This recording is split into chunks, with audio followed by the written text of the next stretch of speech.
د افغانستان ملي مالی بودیجه د دولت یو رسمي سند دی چې د یو کال عواید او لګښتونه پکې سنجول کیږي او د راروان کال د لګښتونو په اړه ورته چمتووالی نیول کیږي. د قانون له مخې د بودیجې جوړول د مالیې وزارت له دندو څخه ګڼل کیږي. د مالیې وزارت مکلف دی چې هر کال د افغانستان بودیجه جوړه او مقننه قوې ته یې واستوي. کله چې بودیجه جوړیږي هر دولتي اداره، وزارتونه او مستقل ادارې خپل اړوند لګښتونه د مالیې طرحې پر بنسټ مالیې وزارت ته رالیږي او مالیې وزارت یې د راروان کال په بودیجه کې بیا شاملوي. دا چې مالیې وزارت باید بودیجه ترتیب او پارلمان ته واستوي نو مکلف دی چې د بودیجې وسایل یعنی عواید او لګښتونه پیدا کړي. د مالیې وزارت یوه بله دنده د عایداتي سرچینو پیدا کول دي. همدا ده چې نیمه بودیجه باید له خپلو عوایدو ترلاسه شي. د افغانستان په بودیجه کې اوس مهال زموږ سهم 48 سلنه دی. په دې معنی چې زموږ د لګښتونو لپاره 48 سلنه عواید خپل دي او 52 سلنه یې بهرنۍ مرستې دي. دا چې افغانستان هم د نورو هیوادونو په څیر بودیجه په 4 پړاوونو کې جوړوي یعنی ترتیب، تصویب، اجرا او کنټرول، نه د بودیجې ترتیب لومړنۍ او تخنیکي وظیفه ده چې د مالیې وزارت پر غاړه ده. کله چې د بودیجې ترتیب پیلیږي د هرې دولتي ادارې که هغه وزارتونه او یا مستقل ادارې وي خپلې مالي طرحې د بودیجې اخیستلو لپاره مالیې وزارت ته وړاندې کوي. په مالي طرحه کې د هرې دولتي ادارې لګښتونه او عواید وړاندې شوي وي. دا چې هره دولتي اداره لګښتونه لري ترڅنګ عواید هم لري خو همیشه یې لګښتونه له عوایدو څخه ډیر وي. دوی د بودیجې د لګښت څرنګوالي لپاره اړ دي چې د مالیې وزارت څخه بودیجه او تګلاره ترلاسه کړي. کله چې بودیجه ترلاسه کوي نو مالیې وزارت ته راځي او د مالیې وزارت د بودیجې له لوی رئیس او ډلې سره یې ناسته کوي. دا غونډه د استماعیه غونډې په نامه یادیږي.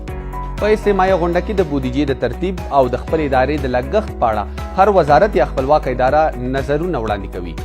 دا لړۍ تر هغې مودې دوام کوي چې ټول وزارتونه او خپلواک ادارې خپل نظرونه بشپړ کړي. کله چې وزارتونه او خپلواکو ادارو نظرونه د بودیجې د ترتیب په اړه واوریدل شول بیا د مالیې وزارت د بودیجې لوی ریاست د بودیجې ترتیب پیلوي او هر وزارت ته د قانون په چوکاټ کې بودیجه ورکوي. کله چې بودیجه جوړیږي د مالیې وزارت لخوا دننه او په بهر کې د مالی سیاست پوهانو نظرونه هم اوریدل کیږي چې نوموړې بودیجه د قانون پر بنسټ چمتو شي. د بودیجې لوی رئیس یې مالیې وزارت ته بیا تسلیموي.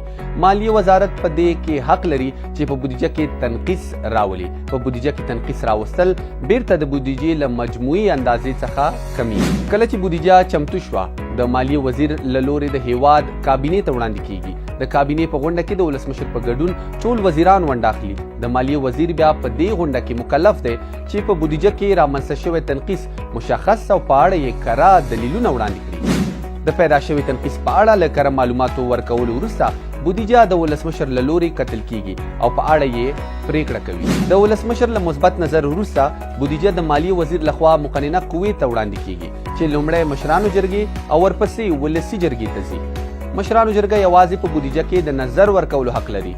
د رد او تایید حق یې په ولسي جرګې پورې تړلی دی. د مالیې وزیر مکلف دی چې د بودیجې په تړاو ولسي جرګې ته بشپړ معلومات ورکړي.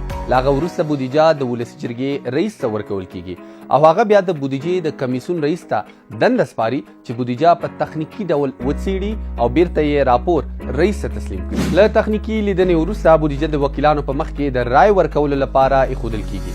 که چیرته بودیجه له قانون سره سمه جوړه او قانوني پړاوونه پکې مراعات شوي وي بودیجه تایید کیږي او که نه په هغه صورت کې بیا بودیجه بیرته رد کیږي او مالیې وزارت ته یې د دویم ځل لپاره استوي چې له سره یې جوړه او شته ستونزې یې له منځه یوسي. دا چې بودیجه د پارلمان یعنی ولسي جرګې لخوا تایید شوه وروسته د پارلماني چارو وزیر لخوا ولسمشر ته وړاندې کیږي او ولسمشر یې لاسلیک کوي.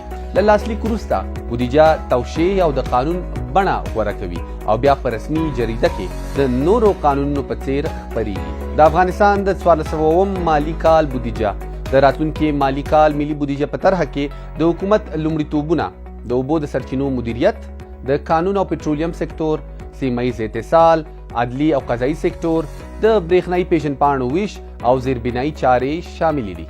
د 1400 مالی کال ملي بودیجې طرحه د دولت د مالی امکاناتو او وړتیا پر بنسټ او ملي پراختیایي لومړیتوبونو پر بنا ترتیب شوې ده.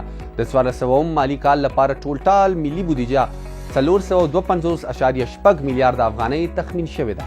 له دې جملې عادي بودیجه 296 میلیارډ افغانۍ ده چې د ملي بودیجې 15% سلنه جوړوي او همدارنګه پراختیایي بودیجه د 155 میلیارد افغانیو په لرلو سره د ملي بودیجې 15 سلنه جوړوي.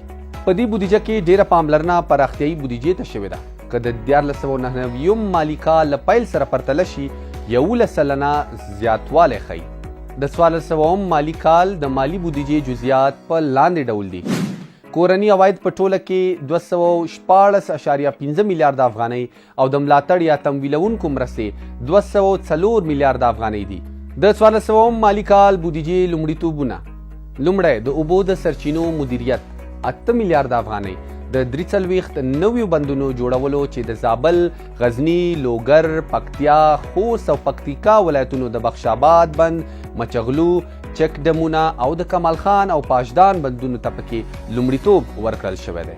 دویم، کانونه او پټرولیم 319 میلیونه افغانۍ، د مقناطیسي او جاذبوي هوا سروې، د جیولوژي او د هلمند رسوي حوزې سروې، د جوزجان ولایت یتیم تاق سیمه کې د 15 استخراجي څاګانو کیندل. دریم، سیمهیز اتصال 4.9 میلیارد افغانۍ، د اقینې اندخوی او خواف هرات ریل پټلۍ ساختمان، د مزار حیرتان پټلۍ د ساتنې تجهیزاتو پیرل، د مزار حیرتان پټلۍ د ساتنې کلنی لګښت. څلورم، عدلي او قضایي 1.4 میلیارد افغانۍ، د ودانیو رغول، د سترې محکمې او لوی څارنوالۍ ادارو د وسایطو پیرل، د ظرفیت لوړول او تخنیکي مرستې، امتیازي او قدري معاشونه، منفعتي تقاعد. پنځم، الکترونیکي تذکرې 15 میلیارد افغانۍ، په مرکز ولایتونو کې او همدارنګه له هیواده بهر د 10 میلیونو نویو تذکرو د ویش لپاره دغه پیسې ځانګړي شوي دي. شپږم، زیربنایي جوړونې 12.1 میلیارد افغانۍ، په دې کې سړک جوړونه او ساختماني چارې شاملې دي. د څښلو اوبه 2.6 میلیارد افغانۍ، د کلیو بیا رغونې وزارت د اوبو د چمتو کولو برنامه او د اوبو رسونې او کانالیزاسیون د جوړولو لپاره دغه پیسې ځانګړي شوي دي. چاپیریال ساتنه یا محیط زیست 1514 میلیونه افغانۍ، د هوا له کیفیت څخه د څارنې سیستم لپاره د تجهیزاتو پیرل او مالی میکانیزم جوړولو لپاره دغه پیسې ځانګړي شوي دي. د لوړو زده کړو زیربناوې 900 میلیونه افغانۍ، د نوي ودانیو لپاره د احاطیو دیوالونو د رغولو په موخه د ورځې او شپې ماسټرۍ برنامې، د پوهنتونونو لپاره د تجهیزاتو پیرل، دا ټول په دغه ځانګړي شوي پیسو کې شامل دي. نورم او سټنډرډ 140 میلیونه افغانۍ، په دې کې د 3 نویو بندرونو تجهیزول هم شامل دي. کرنه او مالداري 3.1 میلیارد افغانۍ، د کرنیز محصولاتو مدیریت، د سروخونو رامنځته کول، له بزګرانو څخه ملاتړ او د بذرې تخمونو ویشل په دغه پیسو کې شامل دي. د سکینرونو پیرل 3 میلیارد افغانۍ، په دغه پیسو به د روڼتیا په موخه د ګمرکونو لپاره سکینرونه اخیستل کیږي. پروژه پلانټ 600 میلیونه افغانۍ، هغه پروژې چې د پلي کېدو په حال کې دي او هغه پروژې چې کارونه یې روان دي. تخمینی قیمت یې 380 میلیارد افغانۍ دی. دا په داسې حال کې ده چې په کلني توګه د پراختیایي بودیجې لپاره مالی محدودیت د 80 میلیارد افغانیو څخه لږه ده. په هغه صورت کې چې له مجموعې څخه 20 سلنه پروژې په متعددو لاملونو لکه امنیت، تدارکات یا ځمکنیزو ستونزو له امله پلي نشي، حکومت باید په کلني ډول 90 میلیارد افغانۍ ورکړي. په همدې دلیل د پراختیایي بودیجې فشار هر کال ډیریږي، په داسې حال کې چې عواید هیڅ ډول ډیرښت نه لري او مرستې د کمیدو په حال کې دي. دا خپله یوه ننګونه ده.